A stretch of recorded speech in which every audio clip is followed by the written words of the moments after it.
চিত্ৰলেখাক উখাই ক'লে যে এইজন ল'ৰাক মোক লাগে কৰবাত যদি এক্সিষ্ট কৰে তেতিয়াহ'লে এইজন ল'ৰাক মোক লাগে মই বিয়া পাতিবলৈ বিচাৰোঁ নাইবা মোৰ প্ৰেম হৈছে তেখেতৰ লগত ডাঙৰ মানে চাৰিওফালে মানে দেৱাল আছে নাইবা ৱাল আছে আৰু সেই ৱালত তোমালোকৰ কি কৰিলে জুই লগাই দিলে ৱালত জুই লগাই দিলে ৱাল মানে চাৰিওফালে ৱাল মাজত এখেতক বন্দী মনে ল'লে আৰু এই ৱালত কি কৰি দিলে এই ৱালত তোমালোকৰ জুই লগাই দিলে অসমত যেতিয়া দানৱ বংশই ৰাজত্ব কৰি আছিলে চ' তেতিয়া অসমৰ এইডোখৰ জাগাত মানে তোমালোকৰ শোণিতপুৰত এজন ৰজা যাৰ নাম হ'ল বানাসুৰ নাইবা ইংৰাজীত বনসুৰ চ' এই ৰজাজনে ইয়াতে ৰাজত্ব কৰিছিলে চ' এইজনো এজন অসুৰ আছিলে আৰু এইজন অসুৰৰ কোৱা হয় যে 1000খন বাহু আছে 1000খন বাহু আছিলে তেখেত আৰু তেখেতে শিৱৰ ভক্ত আছিলে বুলি আমি জানো আমি ইয়াতে পঢ়িবলৈ পাইছোঁ এটা তেখেতৰ এটা ইণ্টাৰেষ্টিং ষ্টৰি এটা আছে আৰু ষ্টৰিটোৰ নাম হ'ল নাইবা সেই যুদ্ধখনৰ কথা পঢ়িম সেই যুদ্ধখনৰ নাম হ'ল হৰিহৰৰ যুদ্ধ সকলোকে নমস্কাৰ মোৰ নাম জ্যোতিৰ্মা পাটোৱাৰী তোমালোকৰ মৰমৰ জেপি ছাৰ মই স্বাগতম জনালোঁ তোমালোকক ফিজিক্সৱালা আছামলৈকে আৰু এই সিৰিজটোত তোমালোকে জানা যে মই আছাম হিষ্ট্ৰী ক্লাছ 12ৰ আছাম হিষ্ট্ৰীটো পাৰ্ট বাই পাৰ্ট মই কৰি গৈ আছোঁ চিৰিয়েলি কৰি গৈ আছোঁ আজি বনসুৰৰ কথা পঢ়াম মই তোমালোকক আৰু বনসুৰৰ কথা পঢ়াবলৈ গ'লে মই তোমালোকক এখন ব্লেংক শ্লাইড এখন মই লৈ ল'ম তোমালোকে চাবা ইয়াতে মই আঁকি পেলাই দেখাবলৈ চেষ্টা কৰিম তোমালোকক যে ধৰি লোৱা এইজন বনসুৰ ঠিক আছে এইজন কি হয় এইজন বনসুৰ ঠিক আছে নাইবা বানাসুৰ বুলি পেলাই কোৱা হয় ঠিক আছে চ' এতিয়া এই বনসুৰ মই লিখি দিছোঁ এইজন কোন হয় এইজন বনসুৰ এতিয়া এটা ঘটনা এটা আছে যোনটো পৰীক্ষাত অহাৰ সম্ভাৱনা থাকে নাইবা গুৰুত্বপূৰ্ণ হয় এতিয়া এখেতে কাৰ ভক্ত এখেতে শিৱৰ ভক্ত ঠিক আছে এখেতে শিৱৰ ভক্ত এইটো এখেতে শিৱৰ ভক্ত ঠিক আছে এতিয়া এতিয়া ষ্টৰিটোৰ অকণমান বেলেগ পাৰ্টলৈকে আহা এতিয়া ইয়াতে তোমালোকে দেখিবলৈ পাইছে কৃষ্ণ মই এটা আঁকিম কৃষ্ণ ঠিক আছে এতিয়া কৃষ্ণ ভগৱানক মই আঁকিম ঠিক আছে এইজন হ'ল কৃষ্ণ ভগৱান ধৰি লোৱা এইজন হ'ল কৃষ্ণ ভগৱান ঠিক আছে কৃষ্ণ ঠিক আছে এইজন কৃষ্ণ ভগৱান এতিয়া কৃষ্ণ ভগৱানৰ পুতেকৰ মানে নাতিয়েকৰ নাম আছিলে অনিৰুদ্ধ এইজন হ'ল অনিৰুদ্ধ তোমালোকৰ এইজন হ'ল অনিৰুদ্ধ এতিয়া বনসুৰৰ যোনজনী জীয়েক এতিয়া ষ্টৰিটো মানে দুটা ষ্টৰি চলি আছে দেই দুটা ফেমিলিৰ কথা মই কৈ আছোঁ এতিয়া বনসুৰৰ যোনজনী জীয়েক চ' বনসুৰৰ জীয়েকজনীৰ নাম হ'ল উষা দতাৰজনীৰ নাম হ'ল উষা কি নাম হ'ল উষা ঠিক আছে ভালকে মন দি পেলাই শুনিবা এতিয়া কাহিনীটো ইণ্টাৰেষ্টিং হৈ যাব দতাৰৰ নামটো হ'ল উষা এতিয়া উষাৰ এজনী ফ্ৰেণ্ড এজনী আছিলে আৰু ফ্ৰেণ্ডজনীৰ নাম উষাৰ এজনী ফ্ৰেণ্ড আছিলে ফ্ৰেণ্ডজনীৰ নাম হ'ল চিত্ৰলেখা ফ্ৰেণ্ডজনীৰ চিত্ৰলেখা উষাই মানে বনসুৰৰ জীয়েকে সপোনত এজন হেণ্ডচাম মানুহ এজন দেখা পালে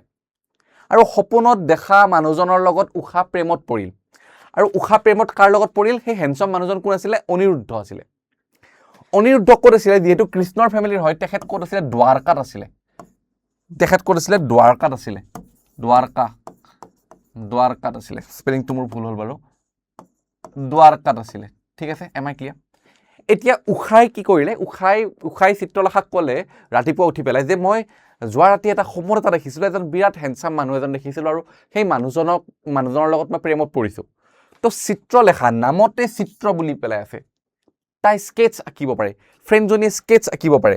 উষাই ডেছক্ৰাইব কৰি গৈ আছে যে ল'ৰাজন দেখাত এনেকুৱা নাকটো ইমান দীঘল চকুটো এনেকুৱা আৰু তাৰ ভিত্তিত উষাই যি মানে যেনেকৈ কৈ গৈ আছে চ' তেনেকৈ চিত্ৰলেখাই স্কেটছ বনাই গৈ আছে আৰু চিত্ৰলেখাই সেই স্কেটছটো বনাই উঠাৰ পাছত কাক আঁকিবলৈ সক্ষম হ'ল অনিৰুদ্ধক আঁকি দিলে তাৰমানে এখন স্কেটছ এখন আঁকি দিলে উষাই ভাবিলে ৱাও এইজনেতো সেইজন যাৰ কথা মই ভাবি আছিলোঁ এইজনেতো সেইজন তো উষাই বহুত হেপী হ'ল তাৰমানে চিত্ৰলেখাক উষাই ক'লে যে এইজন ল'ৰাক মোক লাগে কৰবাত যদি এক্সিষ্ট কৰে তেতিয়াহ'লে এইজন ল'ৰাক মোক লাগে মই বিয়া পাতিবলৈ বিচাৰোঁ নাইবা মোৰ প্ৰেম হৈছে এখেতৰ লগত চ' চিত্ৰলেখা অকণমান মেজিক জানিছিলে চ' চিত্ৰলেখাই মেজিকৰে নাইবা তাৰপিছত তেখেতে কি কৰিলে তেখেতৰ পাৱাৰ আছিলে সেই পাৱাৰেৰে অনিৰুদ্ধক কি কৰিলে ইয়ালৈকে আনিলে অনিৰুদ্ধক ইয়ালৈকে আনিলে অনিৰুদ্ধক তোমালোকৰ কলৈকে আনিলে ইয়ালৈকে আনিলে অনিৰুদ্ধক ৰবা এক সেকেন্ড ৰবা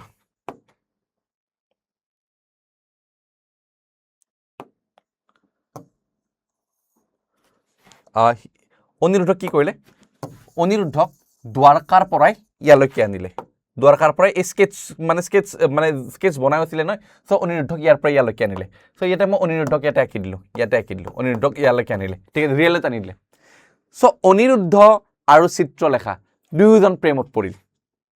যদি ছোৱালী এজনীক যদি কিডনেপ কৰি আনিলে হয় তেতিয়াহ'লে ডাঙৰ হাহাকাৰ লাগিলে কিন্তু ল'ৰা এজনক কিডনেপ কৰিছে ল'ৰাজনে উৎপাত কৰিব লাগে কিন্তু ল'ৰাজনে উখাক দেখি পেলাই ল'ৰাজনো প্ৰেমত পৰিল তাৰমানে উখাক দেখি পেলাই ল'ৰাজন নাইবা আমাৰ অনিৰুদ্ধও প্ৰেমত পৰিল এটা এডভাৰটাইজ আছে নহয় men will be men so ultimately এইটো মেন উইল বি মেন টাইপৰ হ'ল তো দুজন প্ৰেমত পৰিল দুজন প্ৰেমত পৰাৰ পাছত দুজন যেতিয়া প্ৰেমত পৰিল উষা আৰু অনিৰুদ্ধ যেতিয়া প্ৰেমত পৰিল তেতিয়া বনসুৰে গম পালে যে এনেকুৱা ঘটনা ঘটিছে সো বনসুৰে কি কৰিলে তেতিয়া বনসুৰে অনিৰুদ্ধক মানে তোমালোক কি কৰিলে কেপচাৰ কৰি ৰাখিলে অনিৰুদ্ধ কি কৰিলে বনসুৰে কি কৰিলে তোমালোকৰ এখন ডাঙৰ মানে চাৰিওফালে মানে দেৱাল আছে নাইবা ৱাল আছে আৰু সেই ৱালত তোমালোকৰ কি কৰিলে জুই লগাই দিলে ৱাল মানে চাৰিওফালে ৱাল মাজত এখেতক বন্দী বনাই ল'লে আৰু এই ৱালত কি কৰি দিলে এই ৱালত তোমালোকৰ জুই লগাই দিলে যাতে অনিৰুদ্ধ পলাই যাব নোৱাৰে কি কৰিলে দেৱালত জুই লগাই দিলে যাতে অনিৰুদ্ধ পলাই যাব নোৱাৰে আৰু সেইকাৰণে এই গড়টোক আমি কি বুলি কওঁ অগ্নিগড় বুলি কওঁ কি কওঁ অগ্নিগড় AGNI অগ্নিগড় বুলি কওঁ এতিয়া এখেত পলাই যাব নোৱাৰে ইয়াতে কক বকাই পেলাই আছে এইখিনি কথা গম পালে কৃষ্ণই এতিয়া কৃষ্ণই অনিৰুদ্ধক বচাবৰ কাৰণে নাইবা তেখেতৰ গ্ৰেণ্ডছনক বচাবৰ কাৰণে নাইবা নাতিয়েকক বচাবৰ কাৰণে কৃষ্ণ আহি পালে এতিয়া নাতিয়েকক যেতিয়া বচাবৰ কাৰণে কৃষ্ণ আহি পালে কৃষ্ণই এতিয়া বনসুৰক মাৰে আৰু বনসুৰে কিয় কৃষ্ণৰ নাতিয়েকক এনেকৈ টাইপৰ অগ্নিগড়ত মানে বন্দী কৰি ৰাখিব তো কৃষ্ণই এতিয়া বনসুৰক মাৰে আৰু এতিয়া বনসুৰ যিহেতু শিষ্য আছিল শিৱৰ তো বনসুৰে শিৱক মনত পেলালে শিৱ ভগৱান মোক এনেকৈ টাইপৰ মাৰিবলৈ ওলাইছে কৃষ্ণৰ মোক বচাওক তো শিৱ ভগৱানে এতিয়া বনসুৰৰ কাৰণে কৃষ্ণৰ লগত যুদ্ধ কৰিবৰ কাৰণে আহি গ'ল সো এতিয়া টুইষ্টটো এনেকুৱা টাইপৰ হ'ল নট টুইষ্ট একচুৱেলি ঘটনাটো এনেকুৱা টাইপৰ হ'ল আমি ইয়াতে কি দেখিবলৈ পাওঁ ইফালে আছে তোমালোকৰ শিৱ আৰু ভাৰ্চেছ এখন যুদ্ধ এখন হৈছে আৰু ইফালে তোমালোকৰ আছে কোন ইফালে আছে কৃষ্ণ তোমালোকৰ কৃষ্ণ শিৱ আৰু কৃষ্ণৰ যুদ্ধ হ'ল তাৰমানে শিৱ আৰু কৃষ্ণৰ যুদ্ধ হ'ল আৰু এই যুদ্ধটো কাৰ কাৰণে হ'ল বনসুৰৰ কাৰণে হ'ল আৰু এই যুদ্ধখনকে আমি কি বুলি কওঁ হৰিহৰৰ যুদ্ধ হৰি নামে তোমালোকৰ শিৱ হৰৰ কৃষ্ণ হৰিহৰৰ যুদ্ধ বুলি পেলাই কয় ঠিক আছে এখন যুদ্ধকে আমি কি বুলি কওঁ হৰিহৰৰ যুদ্ধ বুলি আমি কওঁ আৰু এইখিনি কথাই ইমান ধুনীয়াকৈ মই বনাই দিছোঁ তোমালোকক এইখিনি কথাই তোমালোকৰ ইয়াতে ধুনীয়াকৈ স্পষ্টকৈ তোমালোকৰ আছে এইখিনি স্পষ্টকৈ লিখা আছে অসমীয়াটো লিখা আছে ইংৰাজীটো লিখা আছে তোমালোকে ইয়াতে বুজি পাবা যদি জেপি ছাৰৰ পৰা এনেকুৱা ধৰণৰ টিচিং ভাল লাগিছে তোমালোকে কমেণ্ট বক্সত জনোৱা আৰু এই সিৰিজটো যদি তোমালোকক লাভৱান কৰিছে তেতিয়াহ'লে তোমালোকে কমেণ্ট বক্সত ডেফিনেটলি জনোৱা নেক্সট পাৰ্টটোত তোমালোকক লগ পাম নাইবা নেক্সট এপিছডটোত তোমালোকক লগ পোৱাৰ আশাৰে আজি ধন্যবাদ থেংক ইউ